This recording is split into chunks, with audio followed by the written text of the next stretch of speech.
What's your evaluation? What's your evaluation of Fields? And people are ready to give up already. What are you seeing in his game? Is this just stop Fields from running and the Cowboys win Sunday? Well, I think for the most part, yes. And let me just say, I think fans, teams, the turnover is so quick now. We just saw Matt Rule get fired not 3 years into his deal. There's rumors about Nathaniel Hackett 7 games in getting fired. So there's no patience with coaches and plans and development, and there's no patience with quarterbacks. And to me, he is a guy that he's developing. He's learning the NFL. Now, will he get there? Is he going to be a great player? I don't know. He certainly has the ability to run. We know that. We saw that. Yeah. He was certainly a talented guy coming out of Ohio State. If you watch that national championship game with most did against Alabama, I mean, he was getting the heck beat out of him and just making great throws. But, you get to the NFL, Trevor Lawrence is finding out, all these guys, for the most part, are finding out, it's a different game, and it takes development, it takes repetitions, and it takes games. And, there's a few guys that kind of jump in and they have success early, but it really skews the whole field. Just the way Brady has skewed things by, well, this guy's only 38. He's got another 10 years in him. Well, no, just because Tom Brady played till he's 45 doesn't mean everybody's going to. But so anyway, bottom line, to me, he's a developing guy, and the book is yet to be written on him. But certainly a dangerous runner. We're chatting with Babe Laufenberg here, previewing Cowboys and the Bears. Babe, on the topic of the Cowboys offense, we've seen this identity shift, it looks like, where they talked a lot before the season about, hey, we want to run the ball more. And now that we've gotten to the season, it looks like, hey, we're definitely running the ball more. And Dak coming back last week didn't seem to change that up much. Is this a new commitment to you? And how do you view this year's offense versus what they were doing last year? Well, I think, they want to run the ball. What's funny is a lot of teams want to run the ball now. It sort of shifted this year, and there's any number of teams that are running it more than they throw it. And I think last year, Philadelphia may have been the only team in the NFL that ran it more than they threw it. And now every week it seems like we're doing a game, and I'm prepping, and this team's running it more than they're throwing it. This team's running it more than they're throwing it, and I think that in part has kept scoring down a little bit this year. There's a million reasons why you could talk about that. But, when you look at the Cowboys offense, when I look at them, let's just go kind of position by position. We won't do all 11. But the quarterback, obviously, they lost Dak, so it's been Cooper Rush. So if you look to last year, the quarterback isn't or hasn't been as good. Dak was a little rusty last week. You guys touched on it. Played okay, played fine, but he's going to get better. The O-line loses Tyron Smith. The wide receiver position, if you said Amari was your number one receiver last year, which he was, okay, so now that's CD. Is CD as good as Amari? So your number 2 last year was CD. This year it's kind of Noah Brown. Your 3 was Gallup. Now it's a recovering Gallup. Cedric Wilson was your 4th.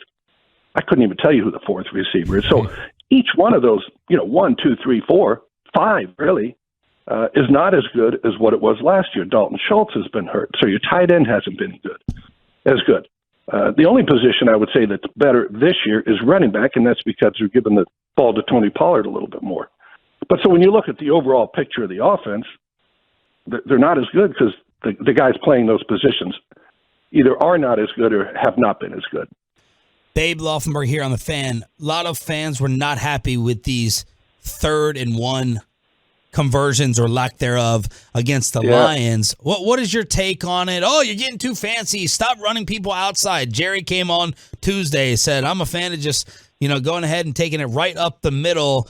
To me, it's a damned if you do, damned if you don't. If you convert off creativity, you're a genius, and if you don't, you're a moron. What's your take? My take is your take. I'm serious. You're exactly right. If you just send Zeke up the middle and they stop him, it's like, well, everybody knew they were going to do that. So it's a can't-win situation. And I always go back to the late, great Ernie Zampese, and coordinator, longtime guy in the NFL, won a Super Bowl here with the Cowboys in '96 as a coordinator. And I used to sit in Ernie's office. It was great. I'd go up to his office every Friday, and he would give me the game plan. We'd go through everything. We'd talk football. It was awesome. Now, if I went up, they'd probably call security and have me arrested. But those days I'd go up, and then Ernie said, "Hey, I learned a long time ago, babe, if the play works, it's a good call. If it doesn't work, it's a bad call." And he said, "You just got to accept that." So when you finish the game and you say that didn't work, you say, "Yeah, bad call, my fault." So the interesting about last week in the third downs, they were 3-9, against Detroit, but they many times you end up, and I always go back and look at third downs, and they'll have 4 third and 15 pluses. Well, you're not going to pick those up, but you're exactly right. Last week, 3rd and 1, 3rd and 2, 3rd and 2, 3rd and 1. They don't pick those up, and that's just a killer. That's all you want to do is get yourself into those positions. But Dak took I don't want to say he took a sack, but he was sacked on one. Zeke was -2, Pollard 0. So, there's, again, you can throw it, you can run it. If it works, it's a great call. If it doesn't, it's not a good call. But there's no question, they've got to rectify their third down situation. No offense is a good offense if you do not convert a healthy portion of your third downs. What do you think of the trade for Johnathan Hankins? And if you had to make one more Babe Laufenberg trade to address something, what would it be? Hankins, obviously I haven't watched a lot of Raiders where he is 10 years in, so he's just a guy that's going to come in and, take 15, 20 snaps against the run. So I don't have a tremendous opinion on that. I do think they need a little explosiveness on offense, and that would probably be receiver. They've got it, obviously, in Tony Pollard at running back. And if I could swing a deal out there, much like they did for Amari Cooper, right, in 2018, if I could swing a deal for a wide receiver, that's where I would go. Defense, shoot, I think we can all agree. You don't need a splash move over there, although I guess Philadelphia just made one, right? Picking up Robert Quinn. Quick funny story about that. I'm in the locker room yesterday. I'm talking to Tyler Smith, right? And just basically one-on-one, just getting some information for the game. And where are you now compared to where you were in that Tampa Bay game where you start your first NFL game? And we go through it all. And then I go through Robert Quinn and have you looked at film and has Tony Peters. I played with Tony Peters in Washington. Jason Peters. I said, "It's Jason Peters." He said, "Yeah, he's gone through what he likes, moves, this." I get in the car and I'm listening to the fan like 30 minutes later, and I heard Robert Quinn is traded. I said, "Well, there go those notes."